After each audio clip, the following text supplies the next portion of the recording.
surprise. Friends, hello. Let me just fix my YouTube camera because I am not centered. Did that fix that? Maybe, did that do anything? We'll see. Yes!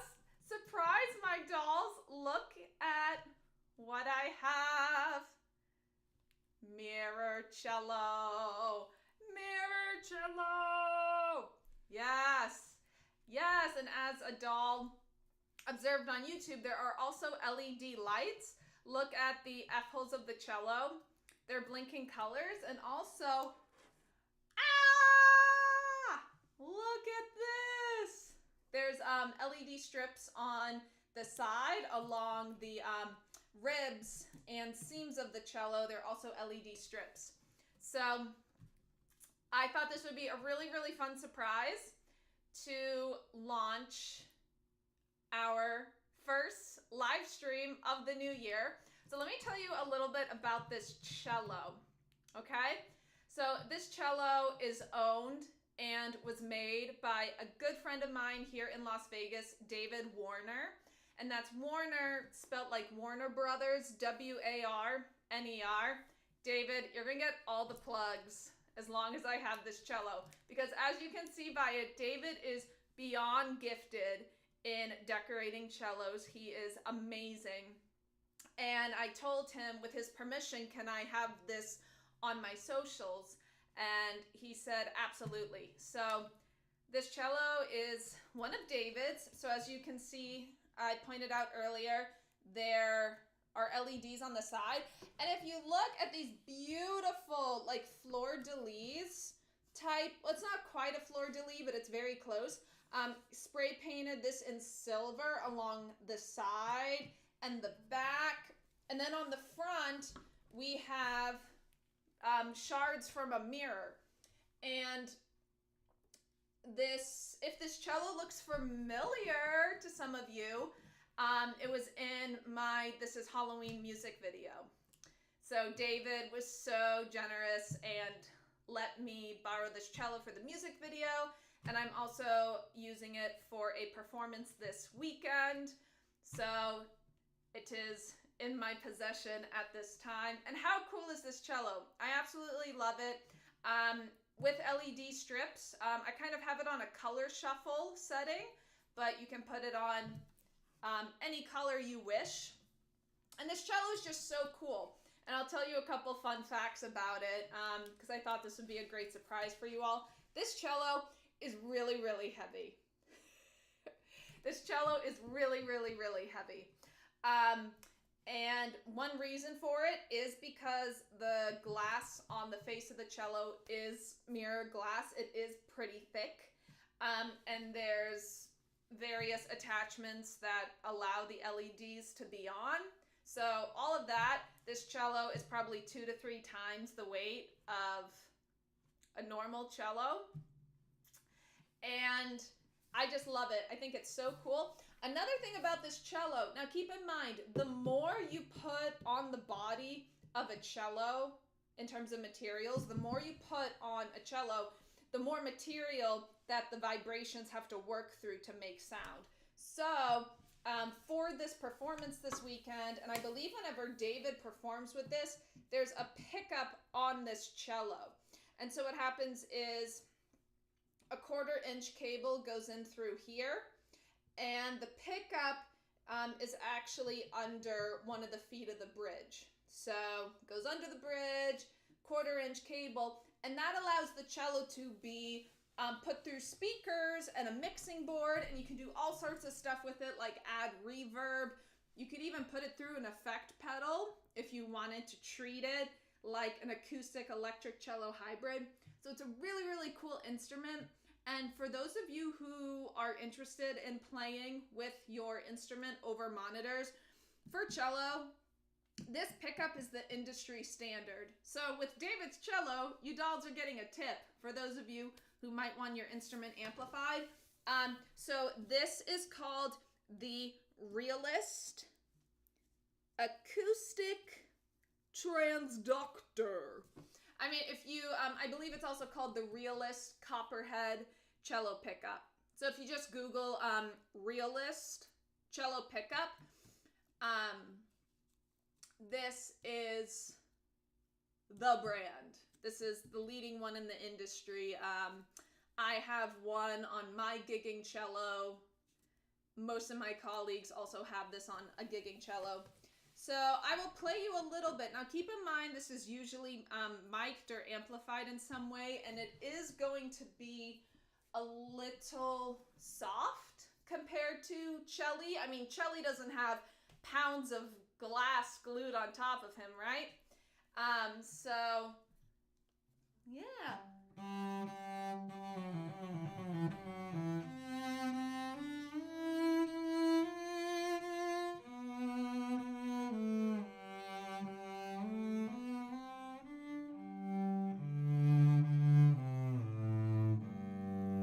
So it is a little softer, but I still love it. I love it when it's amplified. Sounds great. I had a rehearsal with it the other day. Absolutely love it. So I know I love it.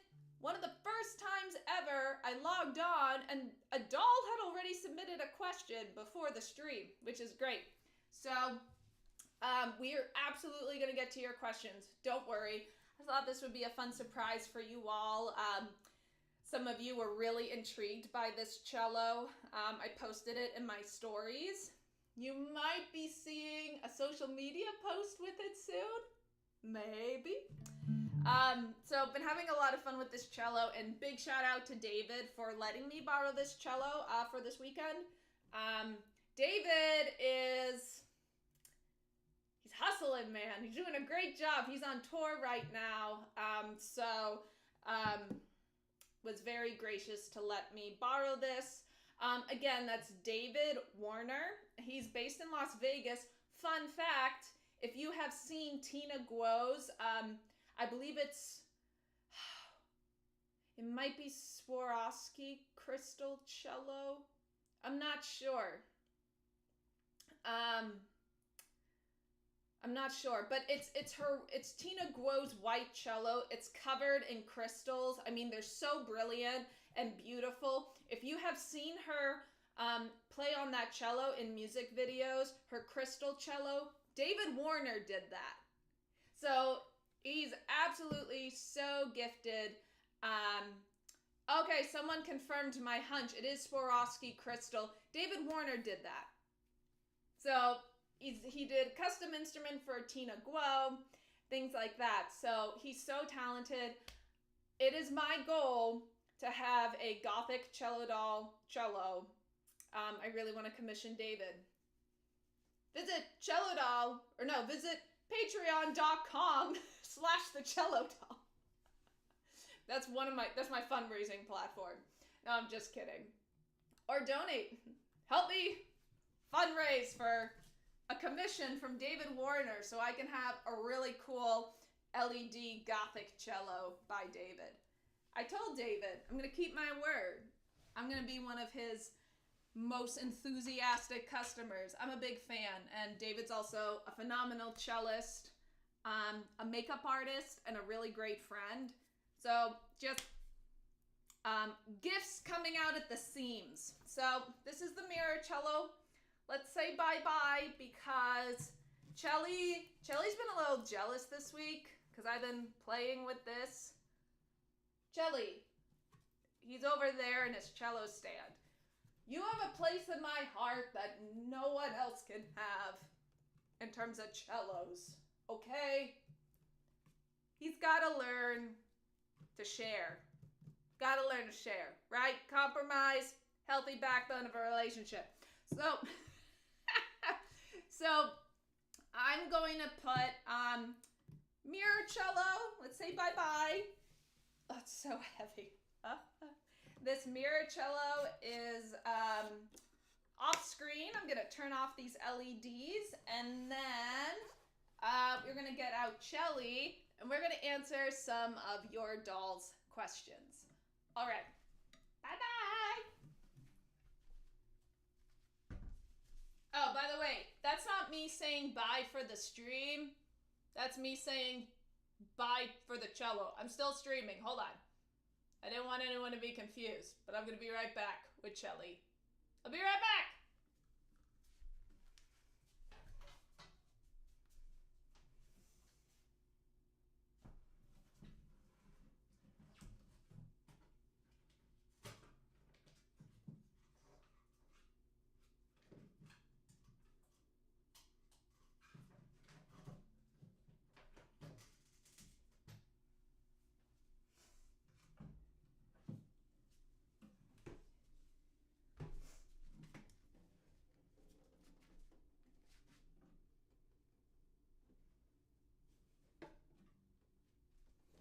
Ta-da! Here comes Shelly. All right. So, oh, and I'm sorry, somebody had asked a question about the mirror cello. Is it a real wooden cello underneath or a lower cost cello? So the mirror cello is an acoustic wooden cello. I believe David had painted it black. Yes, yeah. Painted it black. I'm not quite sure what he used, but he does have some luthier training, so I'm sure he knows all the best materials. I don't know. So typically, when people want to do these avant-garde cello designs, typically you're not gonna get a super expensive cello for this. Typically, I don't know what type of cello. I haven't asked David about it, so I'm not quite sure. But typically, you're not gonna get a 5 or 6 figure painted cello and spray paint it. So it's, and again too, keep in mind these cellos are for gigs. So this is another, I love it. David's cello is just yielding all these like nuggets of cello tips. Let's see. Oh, hello.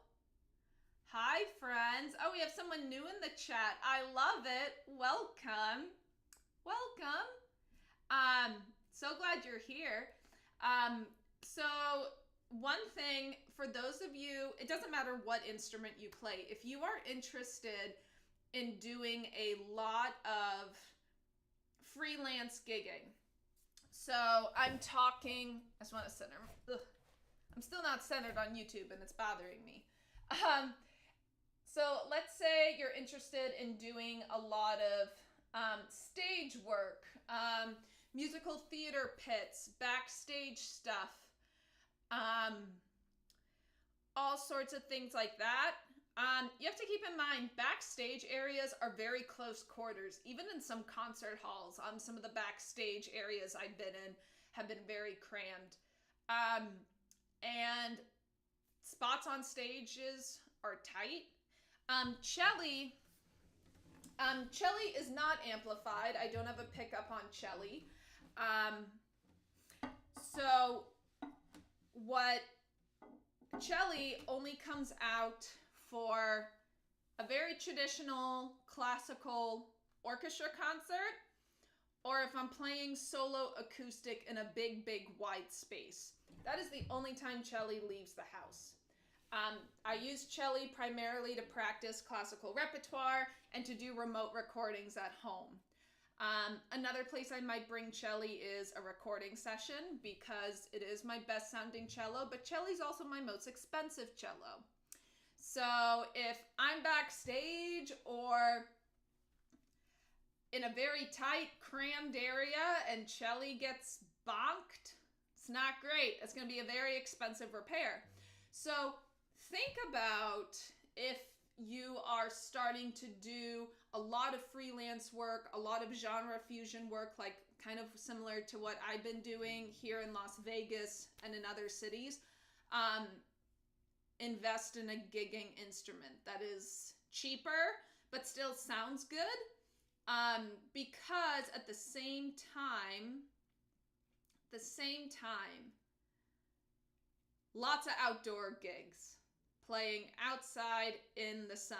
That's like the top reason I got a gigging cello, because I have been playing in direct sunlight, hot, sweating, and that would be super not good for cello and the varnish and stuff like that. So again, revamping instruments. Oh, David! Sorry. David is on Instagram. David, I launched the stream with your cello. It's right here. There it is. Oh, there's the cello. Yeah, David. This looks really bad. I'm not playing it. I played it earlier. I promise. I promise that I did showcase your cello. For those of you who want to follow David on Instagram, he's at the cello, L-E-S-T-A-T, Lestat. The cello, L-E-S-T-A-T. Or you can just Google David Warner cello. Okay, cool. Yes, David, we did a breakdown on your cello and how epic it is. All right, cool. Wow, we have a lot new dolls watching on YouTube, and I'm so thrilled. Hello. And also, I saw in the comments somebody had apologized because English isn't their first language. That's fine. Music is a universal language, my friends. So that is absolutely fine. Saying hello in the chat, that's so appreciated. So don't worry about that. The only thing I can speak fluently is English. So that's totally fine. The only thing I could maybe fudge is some French, but other than that, so yeah, don't apologize. Welcome. Happy you're here. All right. Questions. I'm going to start at the top on YouTube. Yes. I want to get a better bow than the one that came with my Chinese cello. Do you have any suggestions? It was a cheap cello. I replaced the strings with Larson. I want to upgrade my bow. Sure. So some of the things I would recommend is if you play, let's say, I'm not quite sure if you what your age is, but if you play in a youth orchestra or a community orchestra, or you're currently in college, or even if you just have friends that are string players, ask around, ask your colleagues where they got their bow. If they're comfortable with it, you could even try their bow and see if you like it. But ask around, ask your friends who are string players where they got bows. The other thing I would highly recommend is research string shops in your closest metropolitan city. So I was very lucky. My first college was in Boston, Massachusetts. So I was very lucky. I had a lot of access to string shops. And often they constantly are having bows coming in and out in all sorts of price ranges. So what I would say is be very upfront with your budget, what you are comfortable with spending. And here's the other thing too. Just because a bow is really, really expensive does not mean it is always going to sound better. It's kind of the same thing with cellos and instruments too. Just because something is super mega expensive doesn't mean it's going to be the best sounding thing ever. I have tried some cellos that are probably 3 times the cost of cello, and I didn't like them. Of course, I feel might be a little biased because I love cello, but that's what I'm saying. Try some bows at different price ranges. Research a string shop. Read reviews about the string shops. That's also really important. Yelp or Google reviews. And I really hope that helps. Another thing too, if you want a better bow and you just want something right now and your current bow is driving you nuts, look into carbon fiber bows. They keep getting better and better and better. I got my first carbon fiber bow in college, and ever since then, they've just been getting more and more sophisticated, much, much better.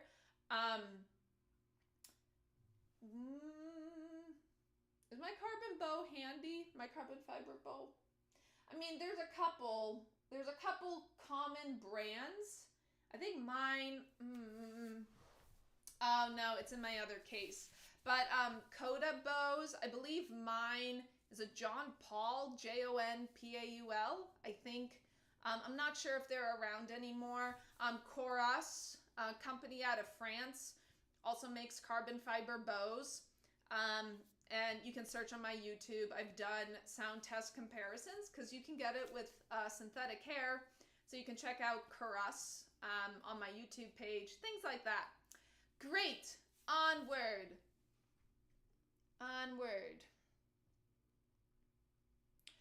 What website besides MuseScore and IMSLP do you recommend to find sheet music for free?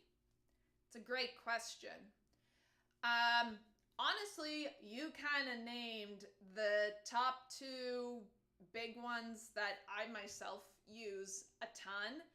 Be careful though with MuseScore. What some people might not know about MuseScore, those are made by people like me who upload a score and have taken the time to dictate the song by hand or reference other sheet music.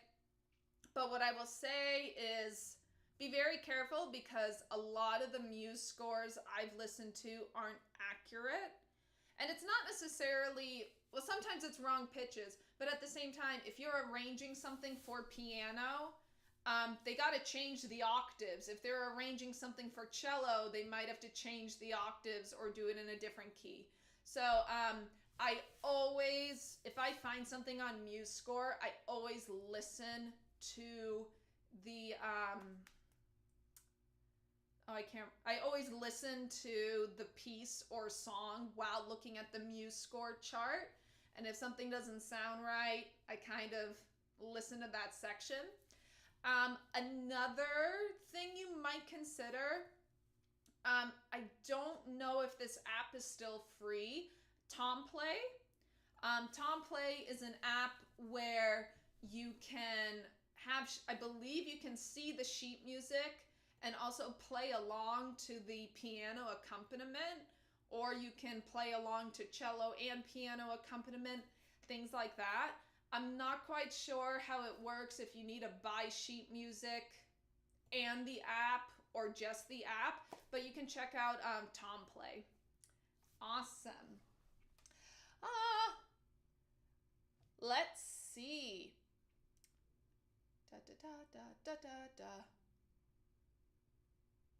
Let's see. Oh, someone asked, are those stickers on the mirror cello? No, those are actual pieces of mirror. Yeah, shards of glass. Yes, yes. Very heavy cello. Let me see. I thought I saw a question. Oops, sorry. I thought I saw a question about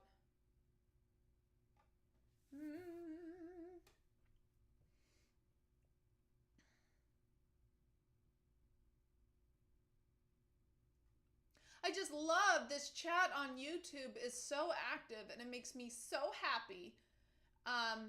So I want to make sure I'm not missing anything. I thought I saw a question about the Dvorak. Oh, how to practice the sextuplet passages in Dvorak first movement. Please help.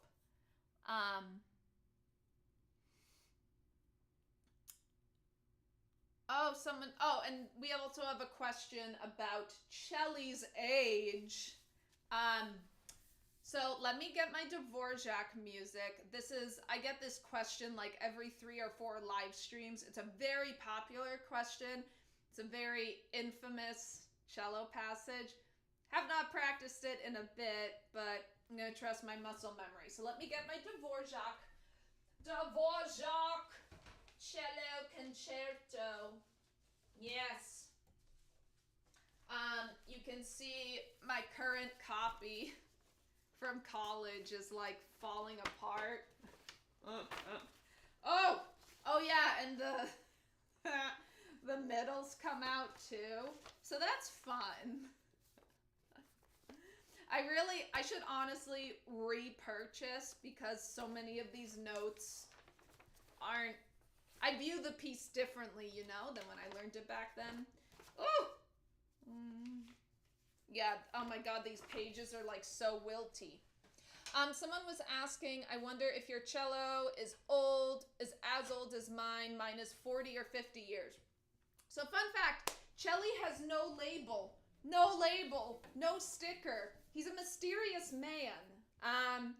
Most string instruments, from my perspective, if I'm sitting with the instrument in the right F hole, you will see a tag or a label, and it usually has the year, the maker name, the country it comes from.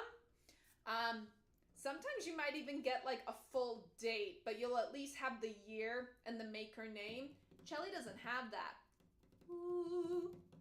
But I've talked to some luthiers, and for those of you who don't know what a luthier is, it's basically like an instrument doctor, a string instrument doctor. They do repairs, they rehair bows. Some luthiers are also instrument makers, but not always. And they said by the body shape and the color of the varnish, they can approximate how old Celli is. So from two different luthiers, I have heard Celli is probably a German cello from around 1900 to 1920. You're coming up on a big birthday. You might be Mr. 125. Holy cow. Damn, that kind of blew my mind a little bit. So Celli's old. He's an old soul. So yeah, I don't know for sure, but based off of these specifications, that's what luthiers have told me. Right. Why am I assuming the gender? Oh man, I don't know. I've had friends, I don't know what it is, other colleagues that I have talked about who have named their cellos. It's just kind of a gut feeling. And I think the reason I gravitate towards thinking of Celli being male is because the low end of Celli is just so deep and low and loud, and it's really resonant. And that's one reason I really love playing Celli, is the lower end is so lush. So I think that, and associating it with voice types, right? Baritone or bass baritone. I think that's why. So yeah, I don't know. It's an assumption. I wish Celli could speak for themselves and tell us, but through the vibrance of the register, that's just kind of where my brain took it. Cool. Where did I go to college? Oh, I'm sorry. Oh my God, Dvorak. Sorry. Oh, I'm getting so sidetracked. There are so many great questions. Okay, Dvorak, 6 tuplets. Let's go. Okay, so what I'm gonna do is I'm actually gonna show you how I would break down and practice this. So for those of you who don't know this,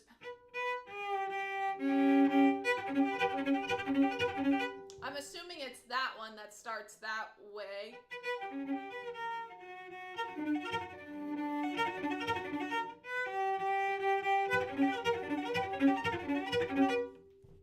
Yeah, that one. Okay, cool. So let's start with the left hand practice. So for the left hand practice, Yes, it is not easy. That is correct. The first step is you want these shifts to be precise and consistent. So I start with just the thumb note, which is the first note of every sextuplet.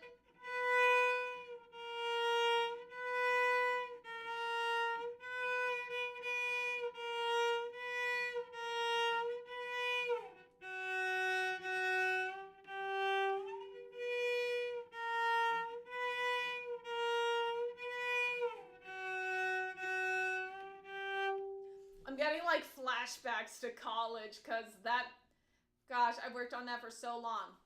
Now, when you do that a couple times, I just did the first 4 lines of that. Give your hand a gentle shake because this is a lot of heavy duty stuff on your thumb. Then you add the second note.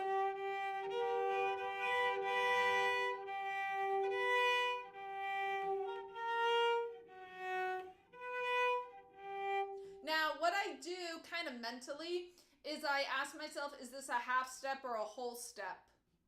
Knowing the distance that's coming up is really going to help with how you shift. Kind of anticipating how big the shift is. I think it's easier to memorize than note pitches sometimes. So for example, you're doing half steps.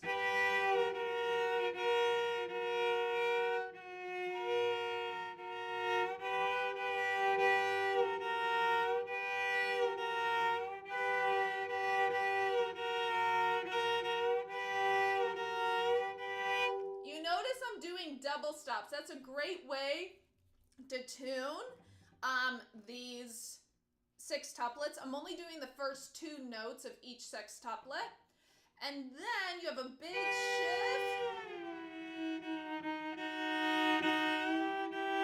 So what do we do for that? Reference fingers. Now here's the thing. Watch this. I'm on B and G. That's where a lot of the lines start, with a B and a G. What is nearby on other strings? You have an E on your thumb. You have a B on the A string. You have an E on the D string. You don't play the E.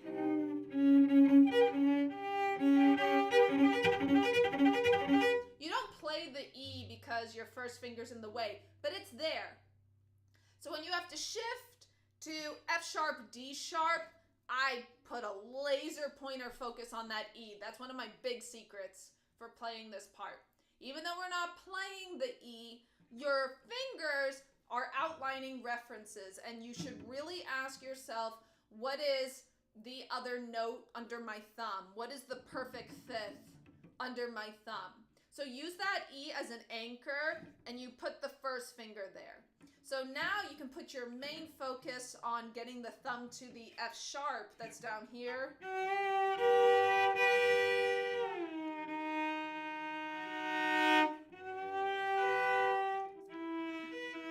E is here. And then I know where the first finger goes. So really ask yourself, do I have a reference note under one of my fingers? Even something you might not be playing. And then when you add the lower voice,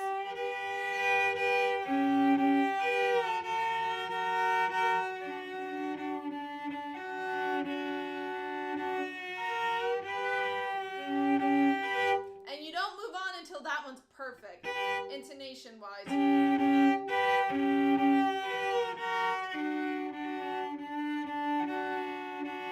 Okay, my F sharp has to be lower. Tell yourself what the correction is. Tell yourself the correction. Sorry, I used my middle finger. I didn't mean to do that.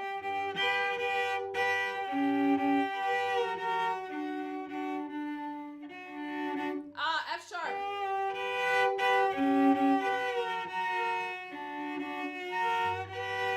Okay, so you're gonna have a chorale. High to low. High, middle, middle, low. Sorry. Da, ba, ba, ba, ba, ba, ba. So I'm taking the top and middle and bottom. Oh, okay. Oh, someone has to go and they have a question about Rasputina. Unfortunately, I've been wanting to check them out and I don't know their music well enough to tell you what song would be easy on cello. I'm really sorry. Try finding some YouTube tutorials.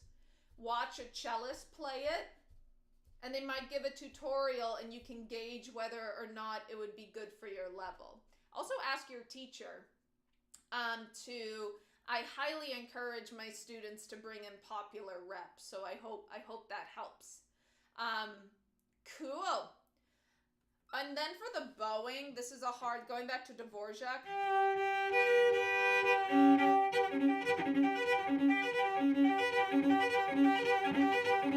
So I would start with a smooth slur.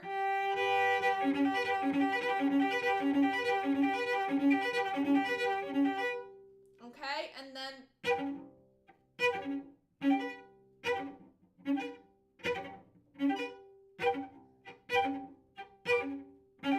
so I'm pulling down, pushing up with a little burst of energy.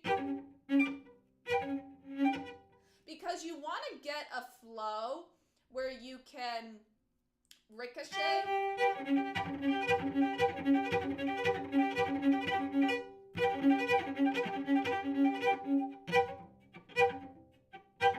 It doesn't sound great by itself, right?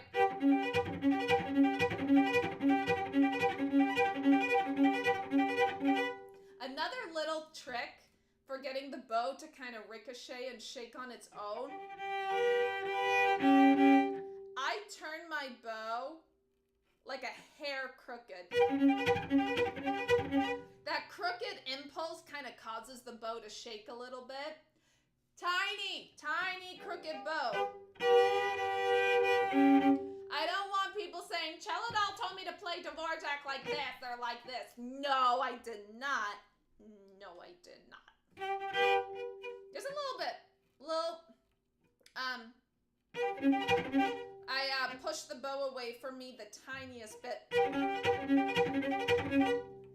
All right. You got a mini lesson. It's hard. I get it. It's a hard part.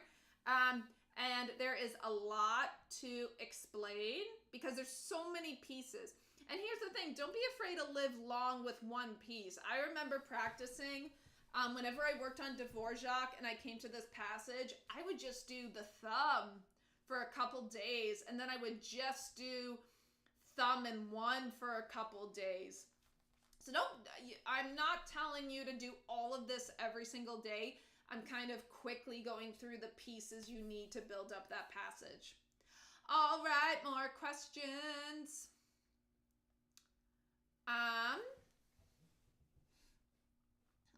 One of our dolls that had to leave. Oh, no, sorry.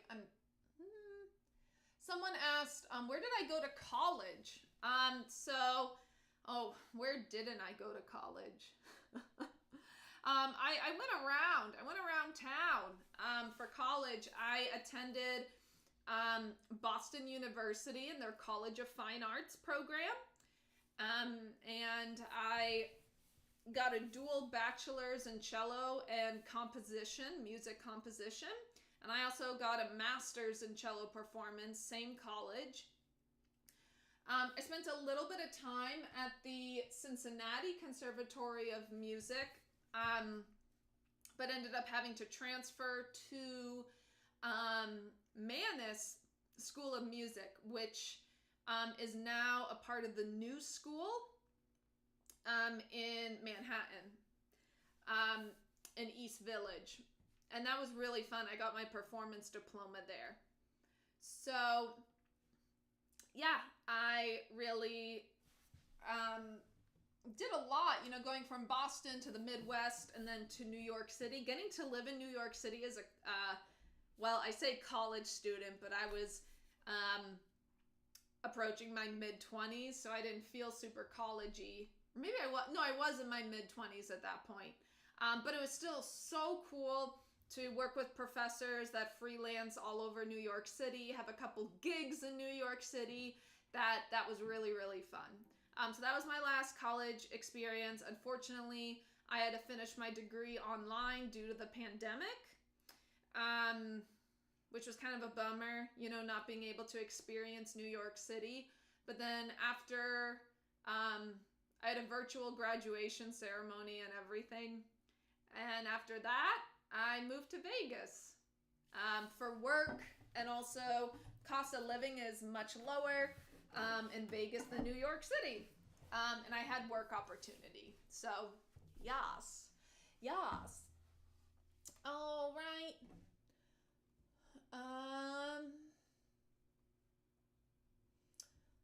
Let's see. Okay, cool. We got a couple questions. We have one about double stops.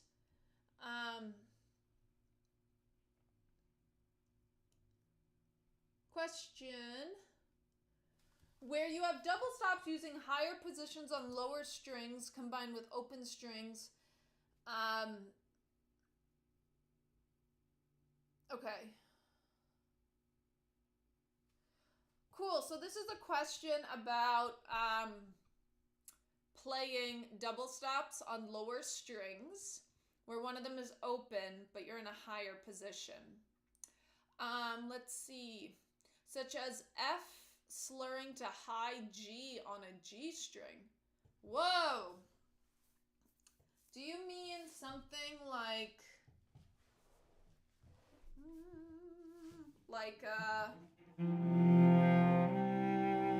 something like that, or wait, sorry.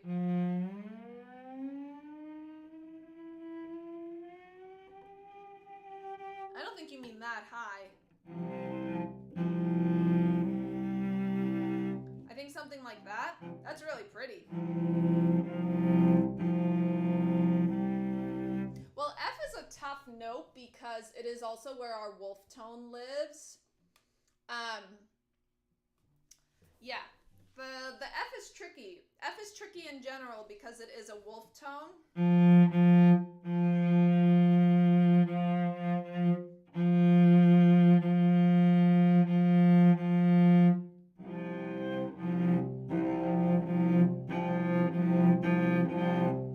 What I would actually recommend, I have not adjusted my wolf tone eliminator in a bit. What I would recommend is actually shifting.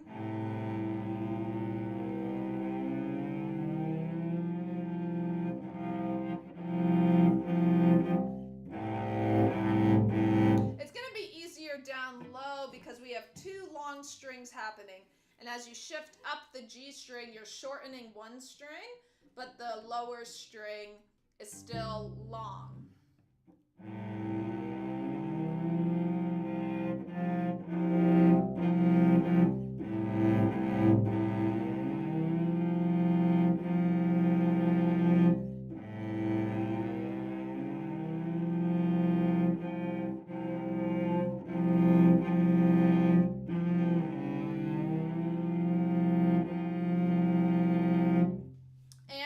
A big part of this is bow balance. The C string is actually very responsive to a gentle touch. So I would try keeping the bow centered on the G string and then just having getting the edge of the open C string. See, even my cello is wolfy on the F.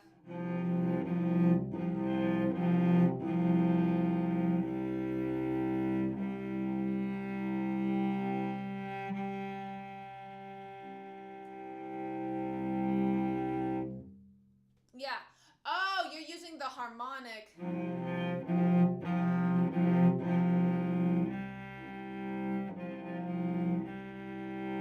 I mean, that's a big... So if you use a harmonic, you go from having weight down here to having a light touch. The string is suddenly expanded, right? From here to here. Yes, you're touching it, but it's light. It's a big weight difference. I would actually recommend don't use the harmonic. I would support with the left elbow and use a solid third finger. I think that would be easier for you because there's less weight shifting around in the left hand. Unless it's notated specifically, it has to be a harmonic. But I would really just gradually start with a clean solo F and just listen for that whisper of a C. That's all you need. And I'm just dipping down with my wrist to catch that C string. Cool. Any suggestions for how to practice vibrato? Well, guess what? I have a vibrato boot camp on my YouTube channel. And I'm not advertising because it doesn't cost you anything. I put it up there for free. It's a free boot camp program with like a calendar and everything. So I would really recommend checking that out. Just go to my YouTube channel, look for Vibrato Boot Camp. It's a playlist. There's also a page for it on my website, cellodoll.com. So, yeah, I would really recommend that for you. Yeah, so that one, again, free. I really wanted it to be accessible to people. But I'll tell you some of the highlight exercises from that regimen. One big one is, I call this the sliding siren exercise. And the whole point of this exercise, I'm going to move this because I'm vertical on Instagram and I don't think it's going to show up. That's better. So the whole point of the siren is for you to open up and to have an active moving forearm. That's the whole point of the siren. In terms of the thumb, I think I just have you slide to fourth position so you don't have to bring the thumb up and down, right, for thumb position. So just from first to fourth, and that's really gonna open, get you in contact, because a top mistake is a lot of people do a wrist vibrato, and that's not correct. It's what violinists do, but that's a big difference between violin and cello vibrato.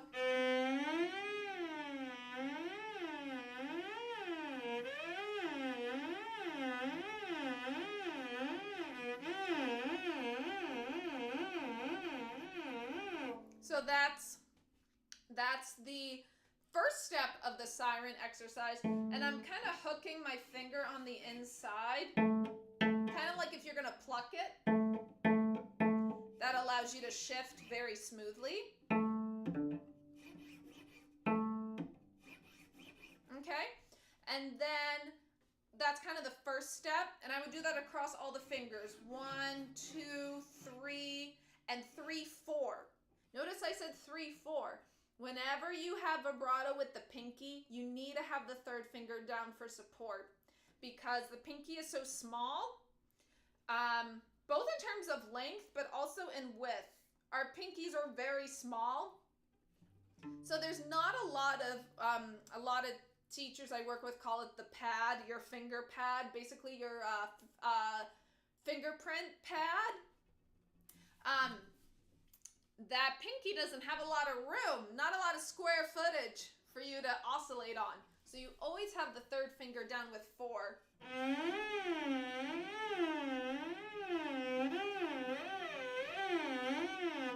And what you do, that's step 1. Step 2, and you can do it across all the strings. I think we do that in the boot camp. Then you narrow your slide.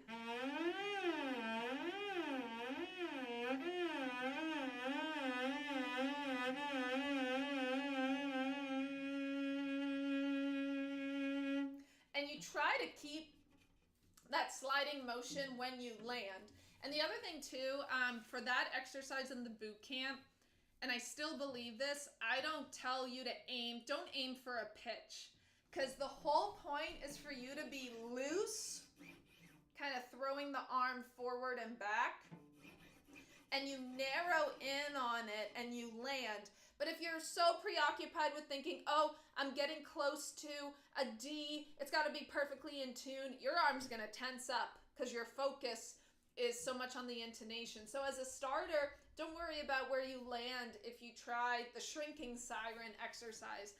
I'm telling you, that one is very important in the boot camp. So I hope that helps. Again, when you vibrate, you can see my arm is kind of throwing forward and back, almost like it's rotating, like you're opening a doorknob, forward, back, forward, back, forward, back, forward, back, not jiggling the wrist. The wrist is moving. It seems to be moving just because the arm is rotating.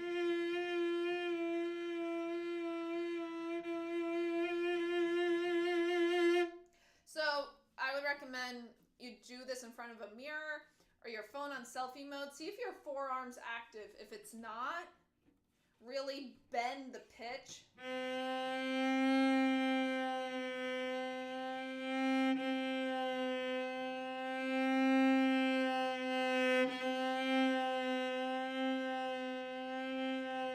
Because that's essentially what vibrato is doing. I hope that helps. All right.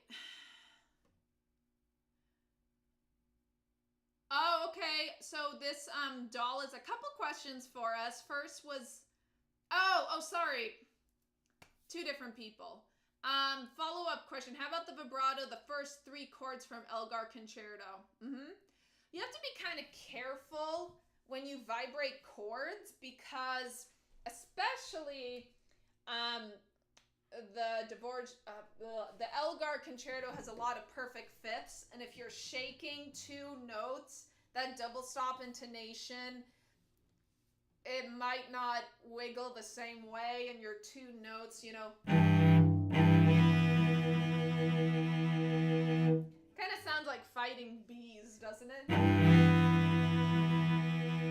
It's like going in and out of being in tune rather than vibrating in the same sequence. Let me see. Ooh! We have a broken bow hair. I will clip those later. I'm trying to think of...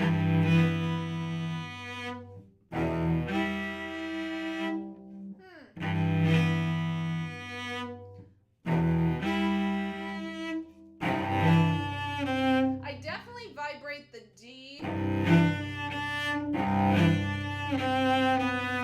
because that leads us into that melody.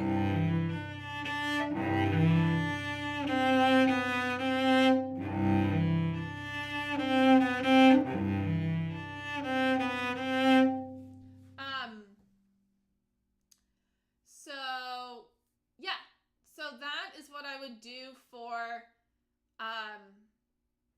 that part. In terms of the other chords,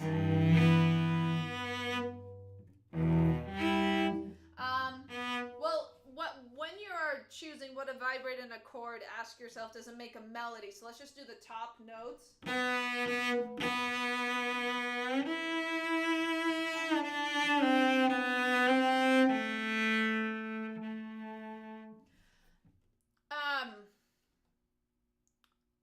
I think if you want to vibrate the double stop, you got to be very subtle. Again, what I said about the intonation going haywire, you can't do a wide vibrato. I think that's what I do. I think I do a little wiggle, and then I lean into the top note on its own to finish.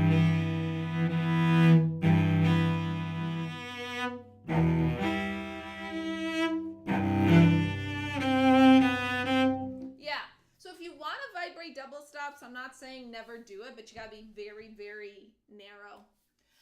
Okay, have you ever tried Il Canone Direct and Focus? My luthier says they are great for cellos with a broad sound projection. I gotta be honest, I haven't tried them. I can't give you an opinion. I'm sorry about that. I think I can't. I don't want to mislead you, but I feel like there's a cellist I follow who has an endorsement with those, and I can't remember who it is. I'm sorry, I haven't used them. The only thing that's tricky is strings are expensive. So kind of once you find a set you like, you kind of stick with it, because if you spend a lot of money and don't like it, it's kind of a bummer. But unfortunately, no, I haven't tried them. I'm sorry, I wish I could give more insight. It might be Tina Guo. I don't remember though. Check. If it's not her, I wonder if you Google the string name and then cello endorsement, you'll find somebody who uses them if you're interested in hearing more reviews. I mean, if a luthier gives you advice, it's a very trusted source to get advice from as a luthier. All right, we had a popper question. I'm playing popper 20 at studio class next week. Do you have any tips for the last few lines of it? Do I have tips? I always have tips. Yes, always. Oh my gosh, y'all, this is so fun. You guys are keeping me on my toes. The questions have been fabulous. And I think this is going to have to be the last one. I'm sorry. But I think I covered most of them. I really hope so. We're just coming to the end. But let me get my popper book. Papa. Come here, Mr. Papa. All right. 20. Last few lines of 20. Okay.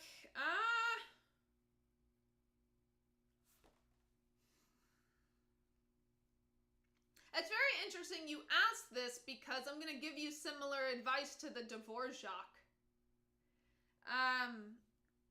Because for those of you who don't know Popper, Popper was a cellist.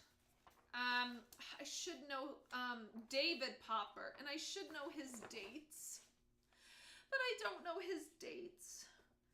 But he was a virtuoso cellist in his time, and he wrote an etude book called The High School of Cello Playing, and not high school as in pre-college, like elevated, like the higher school of cello playing. But it is, it is a staple in cello repertoire and building technique. So tips for the last, so what I see in the last few lines, a lot of double stops and octaves. And again, I would really encourage you to practice the voices individually, practice the higher voice.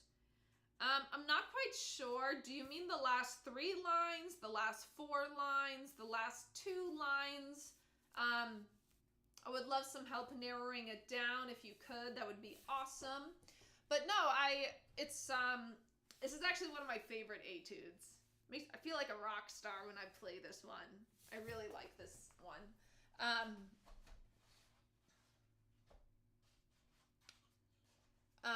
Let's see. So when we have double stops, I always pick the voices apart. So just play the top. Looks like we...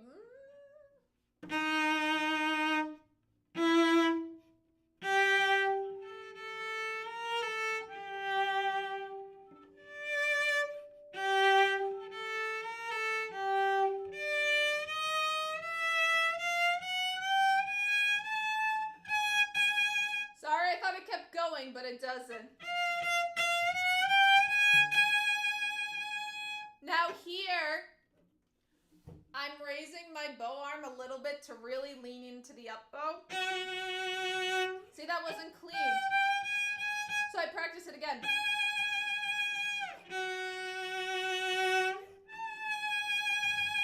Breath, shift, push. So you don't want to hear a slide. 2, 3, 4. Okay. And then you would add the next voice.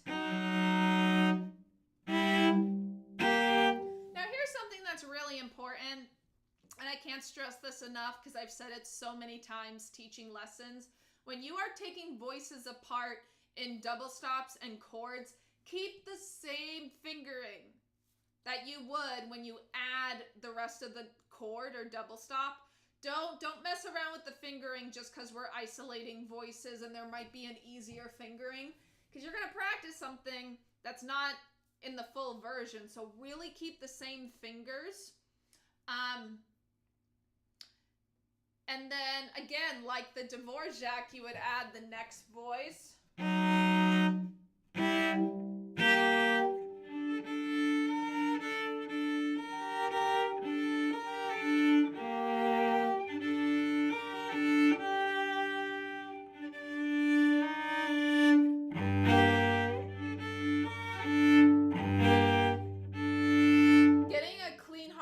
There, very important. Lift with the elbow.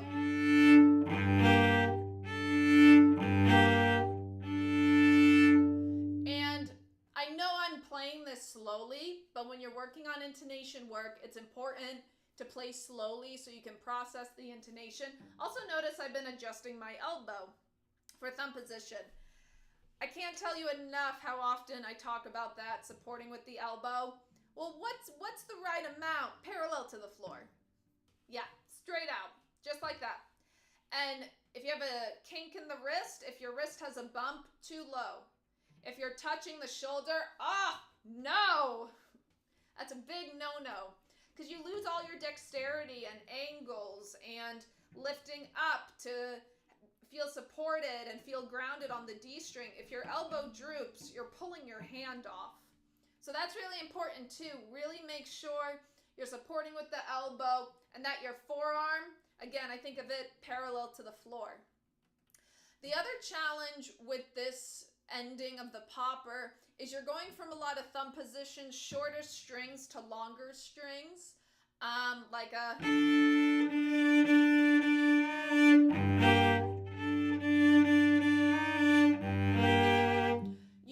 You don't need to press. If I keep the thumb position bow way, I'm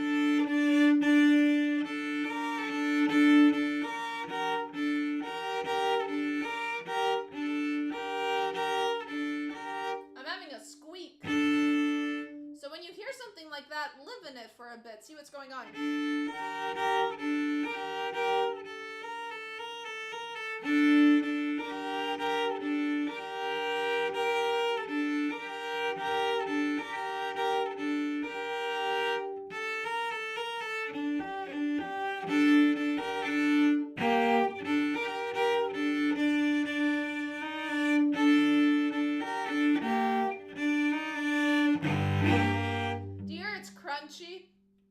If I don't adjust the bow weight, if I'm pretend I'm always in thumb position, you have to lighten up a little bit depending on where you are. The higher up you go closer to the bridge and you use more bow weight. When you come down,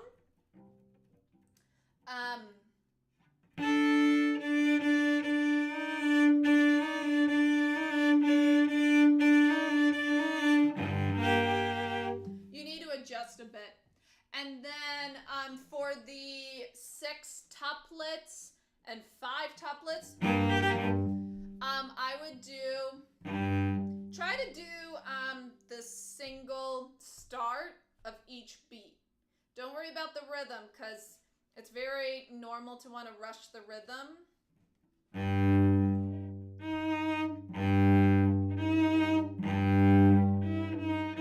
Make sure that's low enough. You can use the harmonic to find your E flat.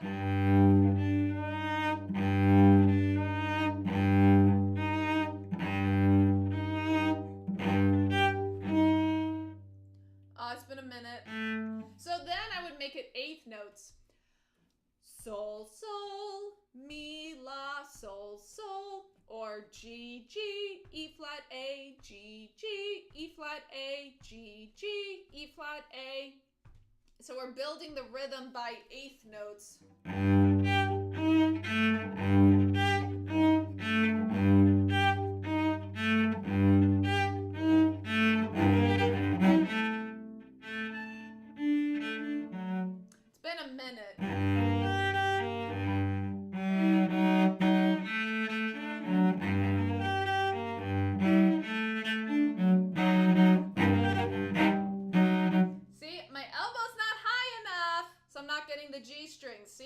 I do it sometimes too. It's okay.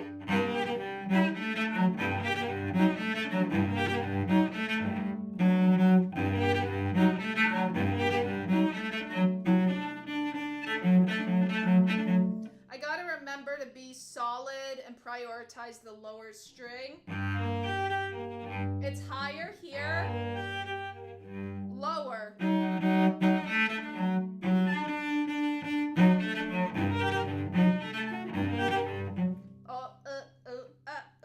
You're gonna be doing a lot of that. Beautiful live stream, everybody. Thank you so much. I know there were a couple extra questions. We don't have enough time for them. I'm sorry, but I'm seeing I need to look at more Rammstein and Rasputin and all these really cool recommendations. I love it. Thank you so much, everyone, for watching. Special shout out to those of you who this might be. Oh, you guys like my socks? I got my pink kitty socks on. If you guys saw it when I was crossing my legs, pink kitty socks. I have lots of cat socks. But yes, thank you so much.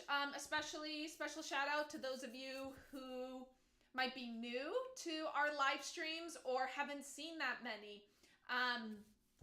What I do, and it's very important for me to interact with you all and to get a chance to sit here, hang out, talk about cello, and to also have a safe space to ask practice room questions, you know? There is some vulnerability in that, to open up, this is what I'm working on, this is the problem I'm having, any ideas, and I applaud a lot of you for asking questions like that, and I really want to have a fun space that is feels comfortable for a lot of you to talk about practicing.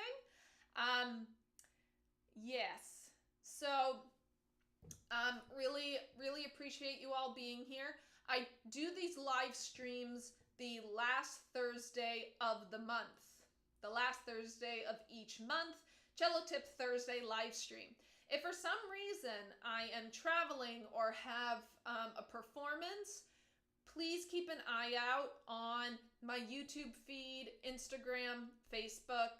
I announce the date the week of, especially I try to do it the last Thursday or the second to last Thursday. Again, sometimes I'm traveling the last week. It has to be pushed back. So keep an eye out for those updates on my socials. Thank you all so much for watching. And you know what I'm going to tell you, my little slogan, happy practicing, my dolls. Thank you so much for being here. And again, special shout out to David Warner, who designed the mirror cello and who also owns this beautiful instrument. Be sure to check him out. And yeah, thank you all so much. First live stream of the year and many more to come. Bye-bye.